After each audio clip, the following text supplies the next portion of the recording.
আসসালামু আলাইকুম রহমতুল্লাহ। কেমন আছে সবাই? আসলে কেমন আছেন, কেমন থাকার কথা এই কথা না বললেই নয়। বাংলাদেশ ভালো নেই, আমিও ভালো নেই। কয়েকশো ছাত্র মারা গিয়েছে, কয়েকশো মায়ের বুক খালি হয়েছে, কয়েকশো বোনের ভাই হারিয়েছে, কয়েকশো জাতির ভবিষ্যৎ হারিয়েছে। সবকিছু চিন্তা করলে ভালো থাকার কোনো অপশন নেই। যার শরীরে রক্ত আছে, যে মানুষ হিসেবে নিজেকে পরিচয় দেয়, তার এই পরিস্থিতিতে ভালো থাকার সুযোগ খুব কমই আছে। কি হচ্ছে আমাদের বাংলাদেশে? মানুষ মরছে, কারফিউ দিচ্ছে, আবার সেটাকে ধামাচাপা দেওয়ার জন্য নতুন প্রক্রিয়া চালু করছে। নিপীড়নের কায়দায় ফেলে নষ্ট করা হচ্ছে সাধারণ মানুষের সাধারণ জীবনযাপন। ধরে নেওয়া হচ্ছে বিরোধী দলীয় কর্মী হিসেবে সাধারণ মানুষকে। এটা তো একটা রাষ্ট্রের রাষ্ট্রযন্ত্র হতে পারে না। এটা স্বৈরশাসন, স্বৈরচারিতা। কি করে ভালো থাকবো? কত ঘরে রান্না হচ্ছে না, কান্না হচ্ছে, সন্তান হারানোর বেদনা। একজন পিতার কাছে এই পৃথিবীর সবচেয়ে ভারী বস্তু হচ্ছে সন্তানের লাশ তার কাঁধে। এরকম ঘটনা ঘটেছে। কারফিউ দিয়েছে। আমাদের ভরসার জায়গা বাংলাদেশ সেনাবাহিনী, তাদের কাছেও আমরা বিবেকহীনতার পরিচয় পাচ্ছি। একটা রাষ্ট্রে যতটুকু শালীনতা থাকা দরকার, আমার মনে হয় আমাদের বর্তমানে বাংলাদেশে তার কোনো কিছুই অবশিষ্ট নেই। একজন রাষ্ট্রপ্রধান, তার কোনো ব্যাপারে কথা বলা যাবে না, তাহলে দেশদ্রোহী হওয়া লাগবে। একটা রাষ্ট্রের সিস্টেমকে নিয়ে কথা বলা যাবে না, তাহলে দেশদ্রোহী হওয়া লাগবে। একটা রাষ্ট্রের সত্য কথা বলা যাওয়া যাবে না, তাহলে তাকে দেশদ্রোহী হতে হবে। তাহলে আমরা কেন ৩০ লক্ষ শহীদের রক্তের বিনিময়ে এই বাংলাদেশটা স্বাধীন করলাম? আমাদের পূর্বপুরুষরা কেন এই বাংলাদেশকে রক্ষা করার জন্য প্রাণ দিল? এই পরাধীনতার জন্য? আমরা কি স্বাধীন? আমরা কি বলতে পারবো যে আমরা স্বাধীন আছি? আমরা বলতে পারবো যে আমরা স্বাধীনভাবে আমি আমার বক্তব্য পেশ করতে পারছি? আমরা বলতে পারবো যে আমরা স্বাধীন একটা দেশে বসবাস করছি? একটা দেশের মিডিয়া যেখানে শান্ত সুষ্ঠুভাবে কোনো সুন্দর খবর প্রচার করা হয় না। আপনারা বিদেশি খবরগুলো দেখবেন, বিদেশি সংবাদ মাধ্যমগুলোকে দেখবেন, আমার স্পিচ বন্ধ করার জন্য আমাকে হুমকি দেওয়া হয়। আমরা অন্যের কথা শুনতে না পারি, সেজন্য আমাদের নেটওয়ার্ক বিচ্ছিন্ন করে রাখা হয়। এটা তো একটা স্বাধীন দেশের কালচার হতে পারে না। আমরা কিভাবে স্বাধীন হয়েছি, কি করে স্বাধীন হয়েছি? শত শত ছাত্রের লাশের উপর থেকে আমরা কারফিউ নামক বস্তু জারি করে, আমরা গাড়ি চালিয়ে শিথিল করে, গাড়ি চালিয়ে দোকানপাট খুলে, মার্কেট মসজিদ মাদ্রাসা খুলে, স্কুল কলেজ খুলে আমরা যদি দেখাই যে আমরা স্বাভাবিক হয়েছি, আমরা কি স্বাভাবিক? বলতে পারবেন আমরা স্বাভাবিক? আপনার বিবেককে প্রশ্ন করুন তো, আপনি স্বাভাবিক আছেন কিনা? আপনি লাশের ছবিগুলো দেখুন তো, আপনি স্বাভাবিক থাকতে পারেন কিনা? যে সন্তানগুলো হারিয়েছে, যে পিতারা, তারা স্বাভাবিক আছে? খোঁজ নিয়েছেন আপনার পাশের বাসায় তার সন্তান ঠিক আছে কিনা? একটা স্বাধীন দেশে মৌলিক অধিকার আদায়ের জন্য আন্দোলন করা যাবে না, সেটা হবে রাষ্ট্রদ্রোহিতার সমান। আমরা কি সমকামী না স্বাধীন? এক মির্জাফরের জন্য, মির্জাফরের কীর্তির জন্য 200 বছর গোলামি করতে হয়েছিল, এই কথা ভুলে যাবেন না। আপনি কোন দল করছেন, কি করছেন, সেটা কিন্তু বড় কথা না। আপনি কি করছেন সেটা বড় কথা। আপনি ন্যায় নীতি বিসর্জন দিয়ে একটা দলের পিছনে, একটা দলের কিছু অনাকাঙ্ক্ষিত ব্যক্তিদের পিছনে সময় দিচ্ছেন।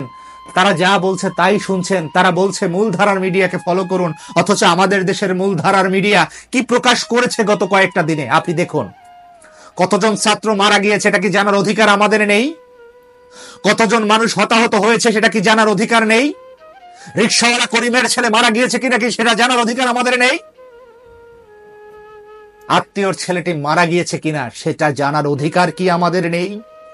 হসপিটালে ঢুকে চিকিৎসা নিতে গিয়ে যে ছেলেটা গুলিবিদ্ধ হয়ে মারা গিয়েছে, সেটা কি জানার অধিকার আমাদের নেই? আচ্ছা, যদি অধিকার না থাকবে তাহলে কি দরকার এই লাল সবুজের পতাকা? একজন পুলিশ কর্মকর্তাকে দেখেছি, আমি অন্য একটা ভিডিওটা সহ কথা বলবো। একজন পুলিশ কর্মকর্তাকে দেখেছি ছাত্রদের পিটাতে গিয়ে জাতীয় পতাকা পিষ্ট করে, পায়ে পিষ্ট করে সে ছাত্রদের পেটাতে যাচ্ছে। এই জন্যই কি 30 লক্ষ শহীদ হয়েছিল, যে আমার জাতীয় পতাকা পদতলে চলে যাবে? আমি তো আমার বেঁচে থাকতে আমার জাতীয় পতাকাকে অসম্মান হতে দিব না। আমার শরীরে এক বিন্দু রক্ত থাকাকালীন আমার জাতীয় পতাকাকে কেউ অসম্মান করলে আমি তাকে হত্যা করব। ওই জায়গায় তাকে শেষ করে দিব। সেখানে দেশের পুলিশ প্রশাসনের মধ্যে আমার সন্দেহ হয় যে এ আসলে আমাদের দেশের পুলিশ প্রশাসনের সদস্য কিনা। কারণ যদি আমাদের দেশের পুলিশ প্রশাসনের করাপ্টেড কোনো সদস্য হয়ে থাকে, তার মিনিমাম জাতীয় পতাকার প্রতি সম্মান থাকার কথা, সেটা দেখিনি। যে বাবারা সন্তান হারিয়ে ব্যাকুল, তারা এখন কথা বলতে পারছে না, তাদের সঠিক তথ্য আমরা জানি না, আমাদেরকে তথ্যের বাইরে রাখা হয়েছে যাতে আমরা খোঁজ খবর রাখতে না করি। এটা করে কি এই সরকার বছরের পর বছর টিকে যাবে? মনে হয় আপনারা ভুলে আছেন। আপনারা ভুল করতে করতে এত ভুল করে ফেলছেন যে ভুলের পরিণাম আপনাদেরকে ভোগ করতেই হবে, এই স্বাধীন বাংলায় ভোগ করতে হবে। আপনারা কি ভেবেছেন ইন্টারনেট বন্ধ করবেন, নেটওয়ার্ক বন্ধ করবেন, আপনারা কমিউনিকেশন বিচ্ছিন্ন করবেন, তাতে করে আমরা সব ভুলে যাব, কাল পরশু চলে আসবে না? অলরেডি যা দেখেছি সেটা দেখে আমার সহ্য হচ্ছে না। সমর্থন চাই, যুদ্ধে যেতে হলে যুদ্ধে যাব, তবু বাংলাদেশকে একটা স্বাধীন রাষ্ট্রের মর্যাদায় স্থাপন করতে চাই। সারা বিশ্ব আমাদেরকে নিয়ে রিপোর্ট করছে, অথচ আমরা আমাদের দেশের বাংলাদেশের কিছু হলুদ মিডিয়া আছে যারা কোথাও আমাদের প্রকৃত সংবাদ নিয়ে একটা নিউজ পর্যন্ত করে না। তারা শুধুমাত্র নিয়ন্ত্রণে নিয়েছে। আরে ভাই, এত নিয়ন্ত্রণ কেন করবেন একটা স্বাধীন দেশে? আমরা কি পরাধীন যে আমাদেরকে আপনারা নিয়ন্ত্রণ করছেন? এই নিয়ন্ত্রণ বিধি থেকে বের হতে হবে। যদি মানুষ হয়ে থাকেন, যদি মনুষ্যত্ববোধ থেকে থাকে, নিজের বিবেককে জাগ্রত করুন, দলমত নির্বিশেষে নিজের জায়গা থেকে এই দুঃশাসনের বিরুদ্ধে প্রতিবাদ গড়ে তুলুন, এই দুঃশাসনের বিরুদ্ধে আওয়াজ তুলুন।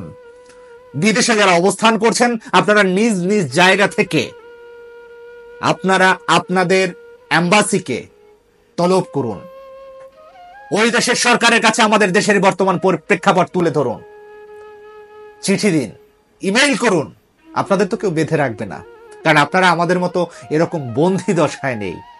আমরা বন্দুকের তাকে আমরা সবসময় ঘুরে বেড়াচ্ছি রাস্তায় খোলা মনে। কি চাও আমাদের শিথিল করা হচ্ছে, কি চাও আমাদেরকে স্বাভাবিক করে দেওয়া হচ্ছে, অথচ আমাদের দিকে তাক করে আছে বন্দুক, হায়নার বন্দুক। এটা কখনো আমাদের দেশের সৈন্যের বন্দুক হতে পারে না।